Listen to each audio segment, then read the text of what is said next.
सांगलीला चांगल्या आयुक्ताची गरज आहे। एक चांगले अधिकारी IAS अधिकारी खूप वर्षानंतर सांगलीला लाभले आहेत। जवळजवळ 6 नंबरचा रँक देशात त्यांचा आला होता। लाखो मुलं या परीक्षेला बसतात। त्या वर्षी 2019ला 6व्या क्रमांकाचे हे अधिकारी आले असते तर त्यांच्यात काही गुण असणं स्वाभाविक आहे। त्यांच्यावर आज काहीतरी आरोप होता आणि आरोप होत आहेत भ्रष्टाचाराचे। ते प्रशिक्षणार्थी असल्याच्या काळाचे आरोप होता। त्या आरोपाचं मी पूर्ण त्यांचा रिपोर्ट जाणून बुजून वाचून घेतला, कारण सांगलीचं आयुक्त आहे, माझ्या मतदारसंघातले आयुक्त, मला पाहायला लागला। तर त्या आरोपात कुठल्याही थेट शेतकऱ्यांनी त्यांचे आरोप केले नाही। त्या विभागाच्या अधिकाऱ्यांनी भ्रष्टाचाराचे त्यांच्यावर आरोप झाल्यामुळे आम्ही नाही, आम्हाला आयुक्तांनी सांगितलं, प्रभारी आयुक्तांनी सांगितलं म्हणून आम्ही केलं, असं त्यांनी स्टेटमेंट दिलेलं आहे। त्या पूर्ण रिपोर्टमध्ये ह्यांचं म्हणणं ऐकून कुठेही घेतलेलं दिसत नाही। ते जर दोषी असतील तर त्यांची ताबडतोब बदली व्हावी ह्याची पहिला मागणी मी करीन। मात्र ह्यातनं दोष सिद्ध होत नाही, शासनाने सखोल चौकशी करावी।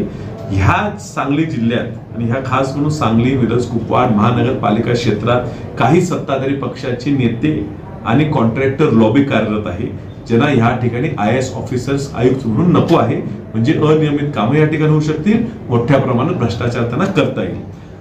ह्या आयुक्तांचं पूर्वी काय झालं, ह्या लय वेळ न घालवता आता आयुक्तांचं काम कसं आहे ते बघावं। तरुण चांगल्या शिक्षण घेतलेला अधिकारी आपल्याला प्राप्त झालेला आहे, त्या कामावर आपण अंकुश ठेवूया।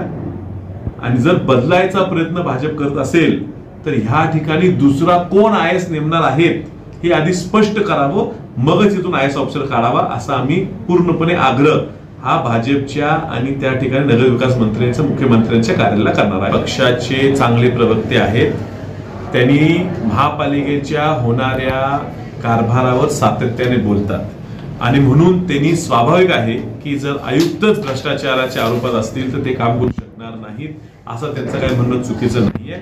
मात्र त्यांच्यावर आपल्या महापालिकेत मी आशिष कोणींशी बोललो, आत्ताचे महापालिकेत कुठले आरोप त्यांच्या पुढे सध्या तरी आलेले नाहीये, तेव्हा आता काम कसं करतात हे पाहणं गरजेचं आहे।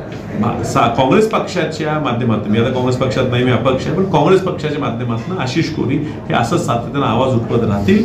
मात्र झालेल्या भ्रष्टाचारावर ते जास्त त्यांचं लक्ष केंद्रित करतील अशी मला अपेक्षा आहे। अधिकारी बदलायचा असेल तर ह्या ठिकाणी कुठला IAS अधिकारी आणणार आहे आधी कळवावं।